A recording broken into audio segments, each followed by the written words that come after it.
The Seahawks are entering rare territory, holding a top 5 pick at the number 5 selection in the 2023 NFL Draft. What would be the best and worst case scenarios for Pete Carroll, John Schneider, and company? We'll be breaking it all down in our Blue Friday edition of Locked On Seahawks. You are Locked On Seahawks, your daily Seattle Seahawks podcast. Part of the Locked On Podcast Network, your team every day.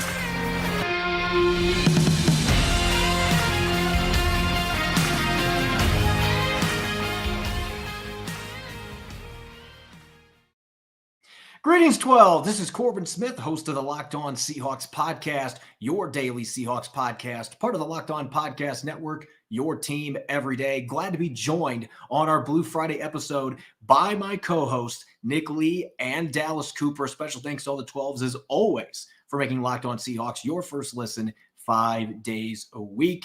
Let's get to a jam-packed Blue Friday episode. We're going to be talking about best and worst case scenarios for the number 5 pick for the Seahawks in the first round of the upcoming draft. We're going to be ranking the outside free agents so far signed by the Seahawks, and maybe the most inspiring or maybe the most heated debate that we've ever had on this show will be taking place later. And when we're talking about a certain player's Hall of Fame candidacy, I know that we're all looking forward to that as well. So let's get to it. Now for our lead story here on our Blue Friday edition of Locked On Seahawks. It has been a long time since the Seattle Seahawks have held a top 5 selection in the NFL draft. In fact, it predates John Schneider and Pete Carroll arriving in 2010 when they had a number 4 overall pick back in 2009. That was Jim Mora and company. The 1 year that Jim Mora was in Seattle, they picked Aaron Curry, who ended up eventually becoming an assistant coach for the Seahawks. He's more known for that than his play on the field. And certainly when you have a top 5 pick, guys, it puts a lot of pressure on you as an organization to add a blue chip talent, especially a team like the Seahawks that made the playoffs last year and has a lot of young talent already. This could really be the pick that puts them over the top if they hit it out of the park, and they've got a lot of options. So we're going to be talking best and worst case scenarios now that we've got roughly a month until the first round kicks off in Kansas City. Nick, I'm going to throw it to you first. What would be the best case scenario in your opinion for the Seahawks at pick number 5? Well, best case scenario, we've already seen that some teams are elbowing each other for the top, towards the top, kind of trying to muscle their way to the top 4, top 5 for all these quarterbacks. It's a pretty quarterback-heavy class, certainly to make up for last year. And I think the best case scenario, and in my opinion, I'm not sold on the fact that the Seahawks need to sell out at 5 for a quarterback, especially with Geno Smith, which I think bides them some time, whether that's some flexibility in trading down and maybe getting a quarterback that falls or a mid-round slept-on kind of quarterback. But for 5, the best case scenario for me is that those teams do trade and leapfrog the Seahawks, and 4 quarterbacks just go flying off the board right off the top. And that puts the Seahawks in a really good spot as pretty much where the draft starts for everybody else. And that either means they're going to have the pick of the litter of anybody else that's not a quarterback, whether that be, Will Anderson, Christian Gonzalez, or, pretty much any non-quarterback you can think of that you like in the draft in the top 10, the Seahawks will have their pick of the litter there. And that also provides them the opportunity to trade down. So, because they're going to have basically the entire draft in front of them besides quarterback at 5, if that happens. And I'm not sure how likely that is. I think we're all waiting and seeing what Arizona does. But I think for me, the more quarterbacks and the more teams that leapfrog the Seahawks to go get a quarterback in the top 4, the better, because that'll just push everyone else down towards 5 and puts them in a pretty good spot. I saw Dallas nodding when one of the names was mentioned there as a possibility if all quarterbacks go in the first 4 picks. And that makes me wonder if maybe that's the best case scenario in your opinion. Pivoting right off of what Nick said, with the best case scenario at number 5, Will Anderson. Will Anderson, what we saw in his sophomore season, 17 sacks in a college football season. That is unheard of. Will Anderson has been a dominant force along an Alabama defensive line for the last multiple years, and he's done it in multiple variety of fronts. And he's proven, as he's also been a very good locker room piece for Nick Saban. He's been a culture setter. He's been a leader for the team. And that's a big piece, especially with a top 5 pick with such premier draft capital. You want to get a player that's going to be not only a great player on the field, but you want a leader in the locker room, somebody that can really, truly change the culture. And that's what Will Anderson can truly bring for the Seahawks at number 5. Yeah, and he's also lacking the baggage of another top defensive player that maybe the Seahawks are still considering. We don't know if he's still on their big board or not. Speaking of Jalen Carter, I'm going to go a little different direction than the two of you because I understand that the Seahawks typically have been picking in the 20s, and that makes it very difficult to get a franchise quarterback. And there are a few guys in this class at that position that I think are well worth a top 5 pick. So you can think that the Seahawks are just pulling a charade right now, taking selfies with all these quarterbacks. I do not think that that's the way it is. Maybe that's part of it. They're trying to get somebody to trade up to number 3. That would certainly work in their favor. But for me, the right quarterback falling to you at number 5, I mean, Geno Smith being under contract, it does give you a ton of flexibility. At the same time, just how great is Geno Smith going to end up being after what happened last season? Can he get much better than that? We don't know at this point. If a player like Anthony Richardson is there at number 5, though, with all tools, about acing use, if we are able to get a hold of a player like that to develop behind Geno Smith, and he's afforded the time that he needs to learn from Greg Olsen, the new quarterback coach, and Shane Waldron in a system that is very quarterback friendly. We've seen what's happened with QBs in Seattle throughout Pete Carroll's time.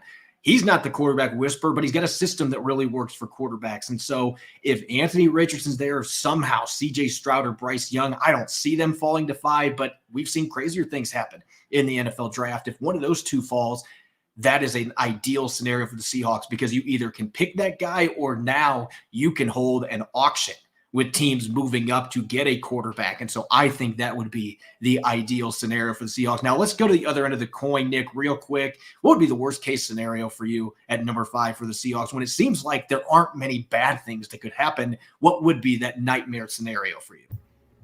Yeah, I'm not sure if it's a nightmare still because being at pick number 5 when you just made the playoffs is a pretty darn nice spot. Yeah. But as far as what I can think of is kind of what we saw. Another reason why I was really mad that the Colts and Texans, how the Colts and Texans game, figured out to where the Seahawks don't have the 4th overall pick, is before the whole Jalen Carter fiasco, everyone kind of assumed, okay, top 4, 2 quarterbacks, and then Will Anderson and Jalen Carter. So that leaves the Seahawks at 5. That scenario still is a little scary to me. Maybe that isn't Jalen Carter. Maybe it is, Christian Gonzalez or another top defensive player, or a third quarterback. It's pretty simple. The 4 best players that the Seahawks have on their list go off, but I would go their top 2 quarterbacks are off the board and their top 2 defensive players that they prefer are off the board, whether that be Will Anderson and then Jalen Carter, or I don't think so anymore, but Christian Gonzalez or whoever. That would be still the unfortunate situation is there. So then you're at 5 sitting with the 3rd quarterback on your list. And again, we don't quite know who that is. That could be a different 3rd quarterback from maybe the Panthers have, or, the Colts. We don't know who's on whose list. But being at 5 with your 3rd choice at quarterback and your 3rd choice perhaps, or 2nd or 3rd choice as a defensive player, I think I'm not sure a nightmare, but maybe worst case scenario, it'd be such a good spot. All right, let's swing it over to Dallas here because we've talked all the quarterbacks now, talking players disappearing, not being on the board. And I think that has to do with your biggest fear going into this draft at number 5. As we all know, John Schneider is extremely active on draft day, whether it be trade up, trade down, more often than not, trade down. And that for me is what I am scared of for a worst case scenario. Worst case scenario for the Hawks at 5. They have Jalen Carter or Will Anderson, potentially even both on the board at number 5, and they decide to trade back. Yet they trade back too far, and they don't have any premier defensive talent on the board. Then you're left, best player available is probably going to be, if you trade back into the early teens, going to be Peter Skoronski from Northwestern, and more than likely, he's probably going to be a guard at the next level. And to me, you want to pick a valuable position, especially when you're picking at your first pick of the draft. And guard is just not the position you want to be able to pick first. Although he is a good player, for the Seahawks, that is definitely going to be a disappointment coming out with a guard when you had the chance to get a blue chip defensive player. I'm going to put a little bit of my personal spin on this, just my scouting hat, and maybe this guy is Seattle's number one quarterback. I mean, they did take a selfie with him today too, but for me, it's picking Will Levis. And if they got him at number 20, I could maybe understand it, but I don't see the decision-making from him as a quarterback. I'm glad that I don't have hair to pull out. Let's just put it that way, because when I've watched live games, and I've watched a bunch of them, you see the physical tools, you see the arm strength, but I also see a guy that makes some very bone-breaking decisions. Like just get really frustrated with what you see from him. And so I just picking him, at least Anthony Richardson, he's 20. You see a little bit more polish on his end, in my opinion. Maybe the Seahawks see it differently. And if they love Will Levis, then go for it. But for me personally, that would be a bad first-round pick at number 5, or if they trade down a few spots. I think you can get a blue-chip player at another position, and that is not the quarterback that I would be aiming to groom behind Geno Smith. Just my personal opinion. But anyway, speaking of opinions, we're going to be dishing out some big-time opinions on one of Seattle's best players that's still on the roster, one of their all-time greats. Is Tyler Lockett on a path to the Hall of Fame? I wrote an article about this yesterday. It's created a lot of discussion, and well, all three of us are going to continue that spirited debate coming up next year on the Locked On Seahawks podcast. This podcast is brought to you by Built Bar. If you're looking for a delicious treat but don't want all the fat and calories, you got to try a Built Bar. We just got through the holidays, and I know my goal is to eat a little healthier this year. If you're like me, where you want to eat healthier but don't want to compromise taste, then I've got just the thing for you. You got to try Built. With Built Bars, healthy is actually tasty, 100% real chocolate, amazing flavors, including churro, peanut butter brownie, and coconut almond. I'm not sure how Built does it, but with these bars, they taste like a candy bar while maintaining amazing macros, like 130 calories, 4 grams of sugar, and a whopping 17 grams of protein. And now you don't have to wait around to get a box. For years, we've been telling you to order your Built Bars at Built.com, and now you don't have to wait for them to ship it to you. You can go to your local Walmart or Sam's Club. That's right. Head to your nearest Walmart today, walk to the pharmacy section, and grab yourself a box of Built Bars. You can pick up a 4-bar box of cookies and cream, double chocolate, or coconut puffs. And if you're close to Sam's Club, you can get a 13-bar box with other hit flavors such as brownie batter and churros. So check it out at Walmart and Sam's Club. You can thank me later. You're listening to the Blue Friday edition of Locked On Seahawks. I'm your host, Corbin Smith. Glad to be joined on Blue Friday by my co-hosts Nick Lee and Dallas Cooper. A special thanks to all the 12s out there, as always, for making Locked On Seahawks your first listen 5 days a week. Now, it's time for the debate that everybody here, at least on the show, has been waiting for, and it stemmed from an article that I wrote yesterday, put up on All Seahawks on Sports Illustrated through Fan Nation. Does Tyler Lockett have a case building for the Pro Football Hall of Fame? We've talked about a number of players from this past 10 to 12 years that have been in Seahawks uniforms, like Richard Sherman, Cam Chancellor, Bobby Wagner, Russell Wilson, maybe KJ Wright, that you could look at some Hall of Fame credentials on. Lockett is not a name that gets thrown out there a lot. And Nick, I see you over there. You were grinning a second ago. I know that you have been chomping at the bit to refute some of the stuff that I wrote yesterday, even though you love Tyler Lockett. So I'm going to give you the floor here first. Why is Tyler Lockett a Hall of Famer, or why is he not a Hall of Famer? Where do you stand on that spectrum? All right, look, first, Mr. Lockett, if you're listening, I'm sorry. I love you. You're a fantastic player. And the Seahawks are lucky to have you. For the rest of you, let's feel free to break out the pitchforks. I'm a baseball guy first, and so I kind of have a baseball brain as far as what it takes for those guys to make the Hall of Fame. In fact, if a genie appeared to me and said, "Hey, you have 3 wishes," one of them would be to have a lifetime Hall of Fame vote. I'm just that passionate about it. I really like it. Anyway, so Pro Football Reference. I know it's not the perfect metric. They do have a Hall of Fame monitor, metric.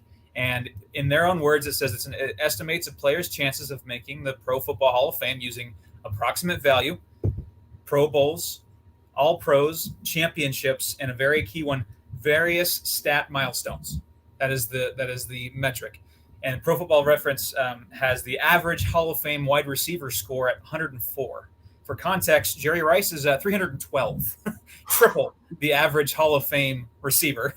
Steve Largent at 136.4, very, very impressive. Currently, Tyler Lockett is 31.1. So very, very well short, trailing guys like Cooper Kupp and Doug Baldwin, Amari Cooper, and Odell Beckham Jr. All very, very good receivers, but maybe if their careers ended today, not so much Hall of Famers. That's a ton of ground to make up. Tyreek Hill is already a 70 in this metric, by the way. And I think what's going to work against him is I think this era is working against him from voters. They're going to see a pass-happy basketball on grass league, rules, favor the receivers in the passing game. And so does he stand out to us as Seahawks fans and Seahawks enthusiasts? Of course. He's a treasure here in Seattle, on and off the field. But to the national eye, which unfortunately is kind of how you decide Hall of Fames. No, not quite. We're biased, obviously. And another thing, a couple more points I want to make is, what other fan base might be kind of making similar stuff, arguments is Hines Ward, Pittsburgh Steelers. Anquan Bolden is still waiting. Torrey Holt is still waiting. Reggie Wayne is still waiting.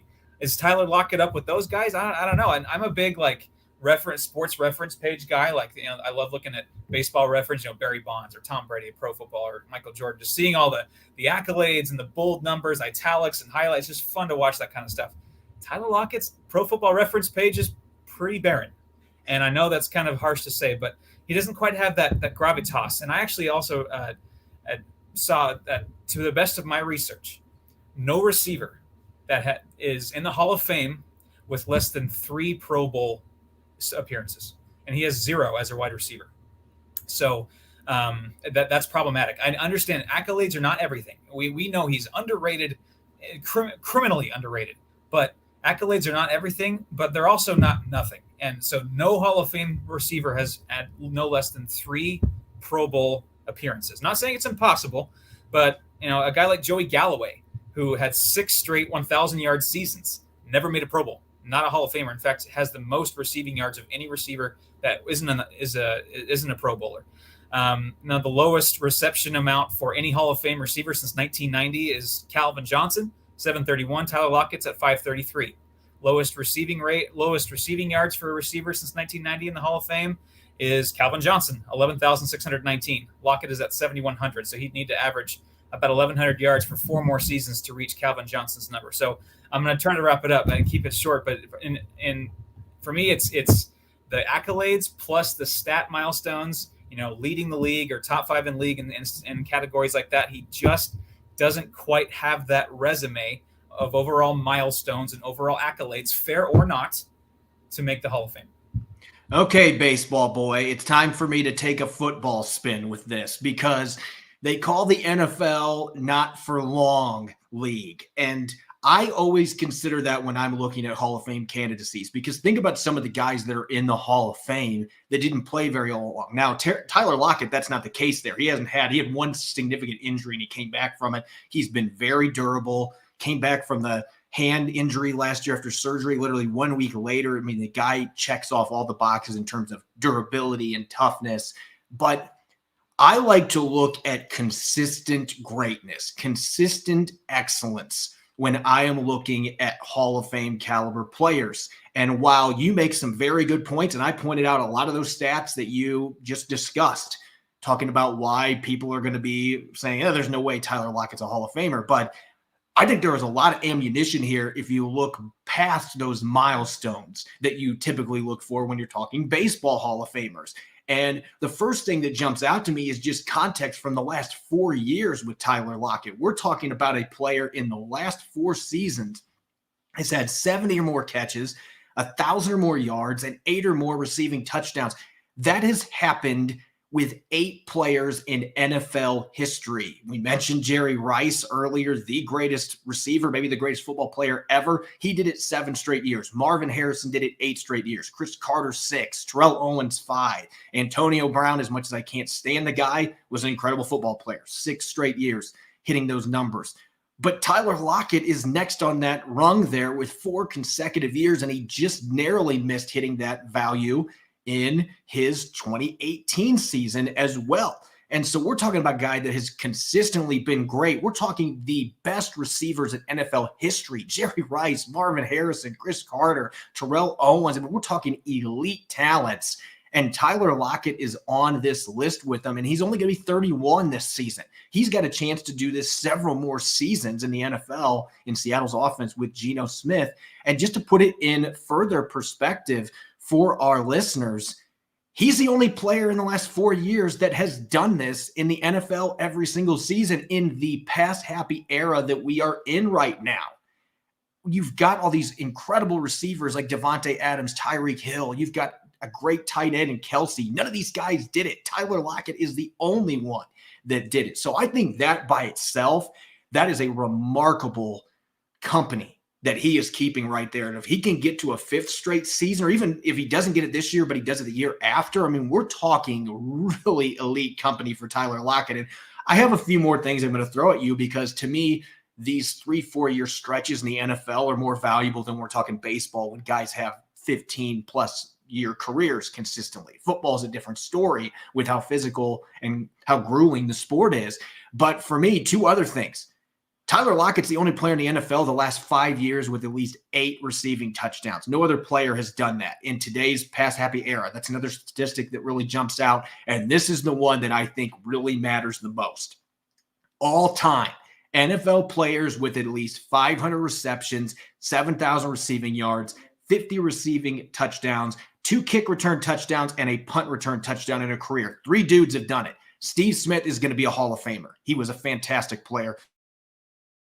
Who in the 60s, already a Hall of Famer. Tyler Lockett is the only other player on that list. And so I think that's what makes this case unique, is that we are talking about a guy that was an all-pro, a 3-time all-pro, 1-time first team, twice second team, as a kick and punt return specialist on top of what he's done at receiver, and criminally never been an all-pro or Pro Bowler with the incredible consistency that we've seen. Anyway, Dallas, I'm going to dish it to you now, because you get to be the jury and you get to be the judge. You get to be the executioner, whatever you want. You get to decide this debate here with both of our sets of data that we have thrown out here. Both of you guys had excellent points. And actually, this answer is going to be a little bit of both of you guys. So for you, Corbin, I agree with you on the fact that Tyler Lockett has been criminally underrated. Both of you guys said that, actually. He's been criminally underrated throughout his entire career, and he's done things that not much other players have done. And the value of consistency is extremely important in the NFL, especially. But I have to, at the end of the day, agree with Nick that he's not going to make it. But because popularity, I don't think it's because of him as a player. The stats that you did bring up, I thought that those ones were very Hall of Fame worthy. Look at the names that you brought up in the competition and in the company that he was with. Those are Hall of Fame numbers. But the problem is, I don't think he's getting the respect around the rest of the league that other top receivers do.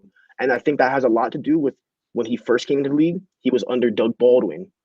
Then when he finally gets the chance and Doug Baldwin retires, they draft DK Metcalf, and he becomes kind of the popular face of the Seahawks wide receiver room. So I think both of you guys are right, but at the end of the day, I have trouble to see if Tyler Lockett really will make it. At the end of the day, he's got to have a few more seasons where he puts up really big numbers to get into that discussion. But I think that he hits that 5th or 6th year in a row, putting up those numbers consistently in today's era that other elite receivers are not touching. I think at that point, with his special teams accolades, that you have to strongly consider. But he is such a quiet leader, and he doesn't want the attention, whether he's doing great stuff on the field or off. Like, he wants to do it without fanfare, and that might be to his detriment as a Hall of Fame candidate. He's a Hall of Famer off the field. He is. Absolutely. 100%. And that stuff matters too. If he actually wins the Walter Payton Man of the Year award at some point, he's been a nominee a couple times. If he ever wins that award, which he would certainly be deserving, like, that stuff is considered by Hall of Fame voters. Absolutely. So I don't think that it is out of the picture here. I do think it's going to be difficult with the lack of Pro Bowls and all pros, which I think is ridiculous that he doesn't have any of those as a receiver. As darn good of a player as he is, but that's just the way that things have gone, and maybe that changes the next few years. You got to hope people take notice. But I think both of us made really good points. I think Dallas had some interesting stuff to throw in there as well. But at the end of the day, I think that he's certainly a Hall of Fame caliber player. I just don't know if he's going to get the attention that he needs. And you made some good points about the overall cumulative production. I just don't know that matters as much in Pro Football Hall of Fame voting as it would in, say, basketball or baseball, where guys have longer careers. They play a lot more games. It is a little bit different criteria as far as how you vote on players. It certainly is an interesting debate, though. You can check out my article that I posted. Again, it's on All Seahawks through Fan Nation on Sports Illustrated. And you can see all the arguments I made on both sides and ultimately my final thoughts on that. Coming up next, we're going to rank Seattle's 5 outside free agent signings. Which ones do we like? Which ones are we scratching our heads a little bit about? We're going to be discussing and debating that coming up next year on our Blue Friday edition of Locked On Seahawks. This episode is brought your way by FanDuel. We're well past the midway point of the NBA season, and now is the perfect time to download FanDuel, America's #1 sportsbook, because new customers get a no-sweat first bet up to $1,000. That's bonus bets back if your first bet doesn't win. Just download the FanDuel Sportsbook app. It's safe, secure, and super easy to use. Then you can bet on everything from the money line to points scored and three-pointers drained. I'm a big fan of betting on player props, including FanDuel's Player Parlay Builder. For example, you can bet on Tobias Harris on the 76ers to score 20 points at plus 370. Plus, FanDuel even lets you combine your bets for a chance at a bigger payout with a same-game parlay. So don't miss the chance to get your first no-sweat first bet up to $1,000 in bonus bets when you go to FanDuel.com/LockedOn. That's FanDuel.com/LockedOn to learn more. Make every moment more with FanDuel, an official sports betting partner of the NBA.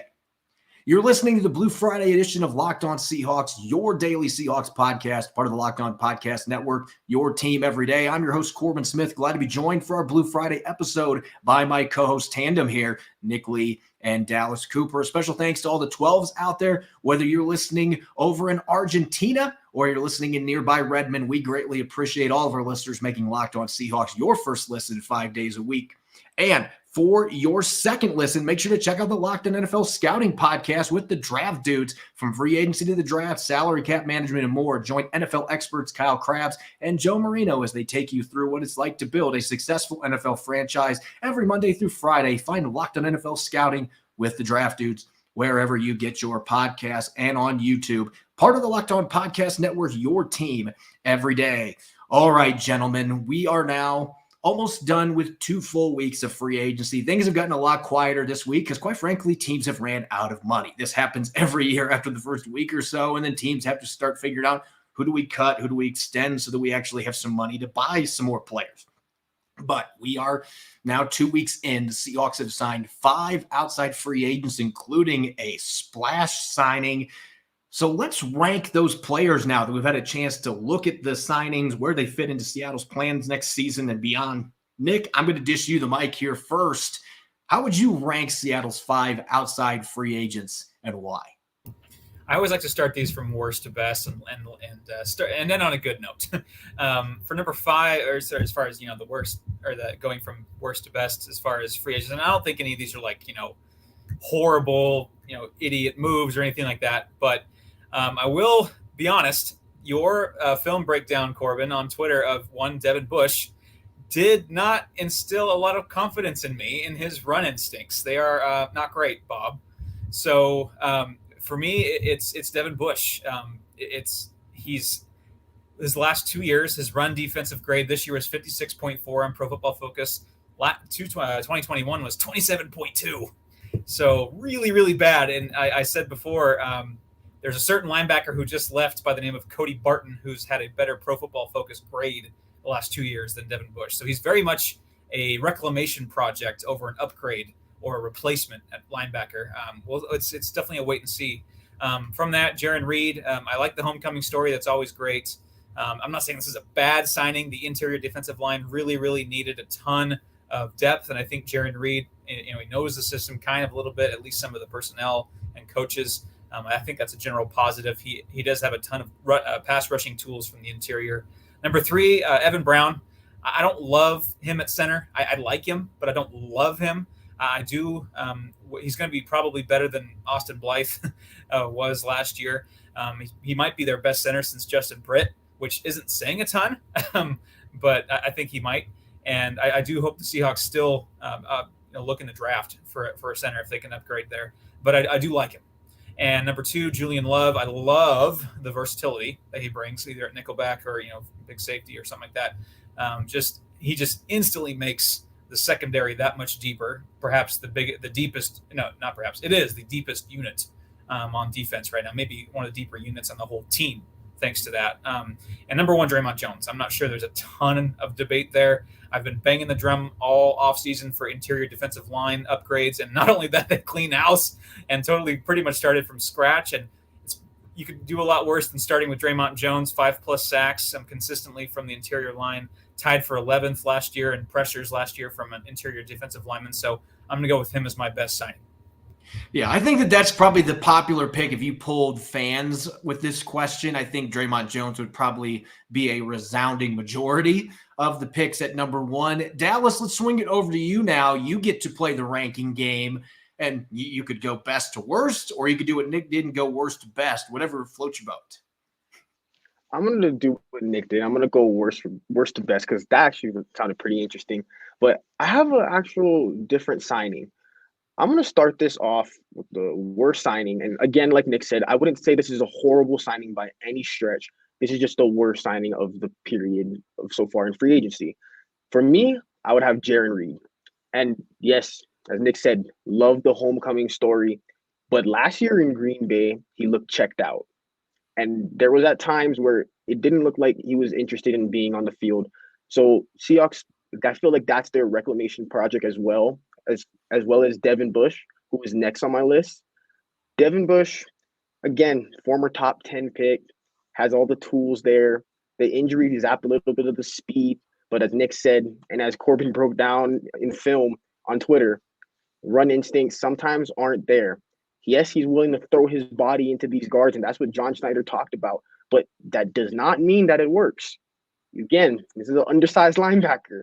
So throwing your body into a guy who has 100 pounds on you might not work every time. For my next guy on this list, Evan Brown. Evan Brown, center from the Lions. He's going to come in, bring stability, and that's really what the Seahawks needed. They needed stability along the middle of the offensive line, and to be able to go into the draft without a major need there, and that's a huge thing. They can truly select best player available.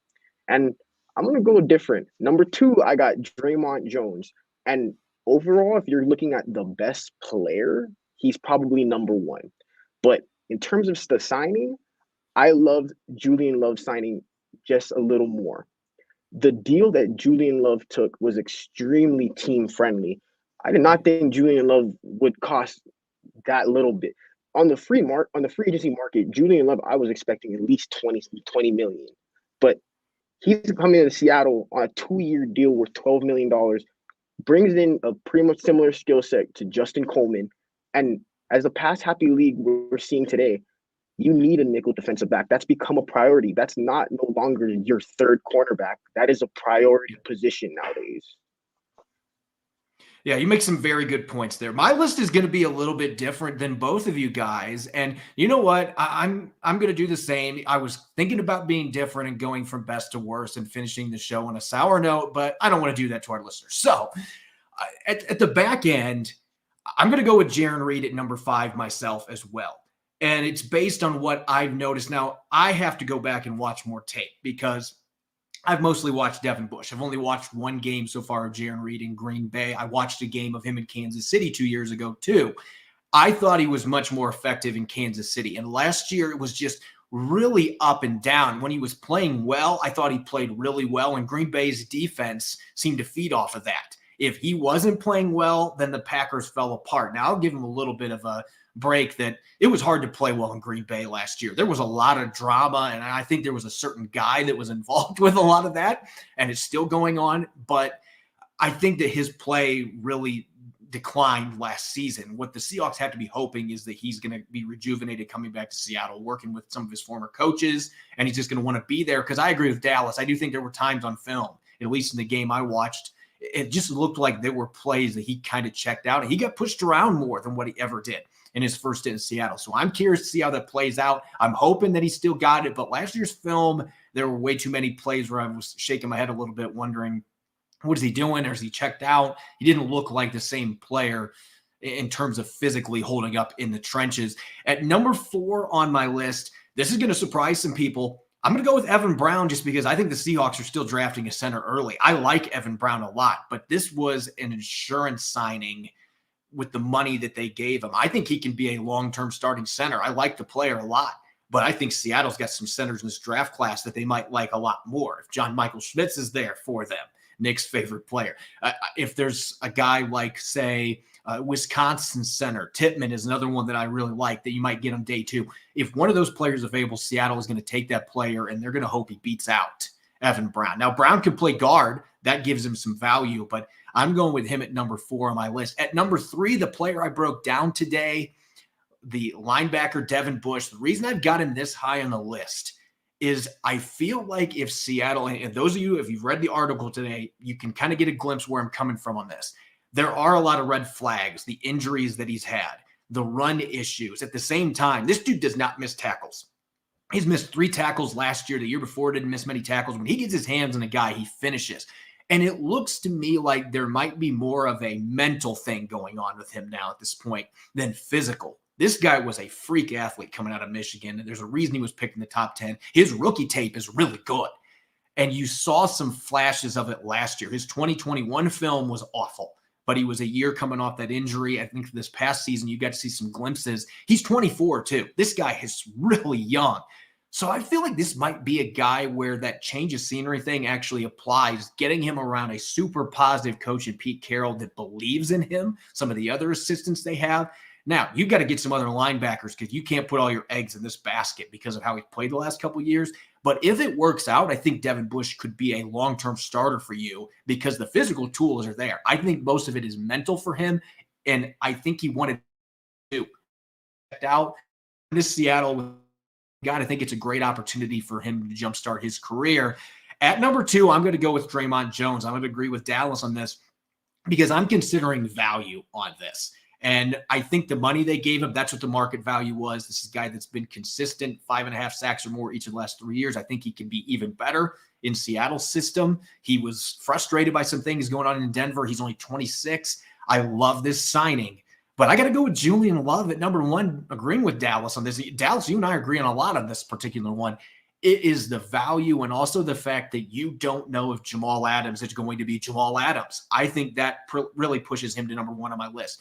Love could be starting a lot of games for you at safety this year if Jamal Adams either isn't his old self or he battles more injuries, and it gives you a really team-friendly insurance option beyond this year with it being a 2-year contract that you can move on from Adams next year if you need to. I hope Jamal Adams returns healthy as his old self. I really do. But the Seahawks have prepared in case that isn't the case. And I just love the contract, as Dallas mentioned. So I've got him at number 1. Really, the only big difference is I'm higher on Devin Bush. And that might surprise people looking at my film stuff, but I think there's some really good stuff there if you look closely. And if the Seahawks can find a way to get more consistency and more confidence from him, I think he can still be a pretty solid NFL middle linebacker. As always, you can follow me on Twitter at Corbin Smith NFL. You can follow Nick at NickLee51, and you can follow Dallas at Dallas C. Cooper.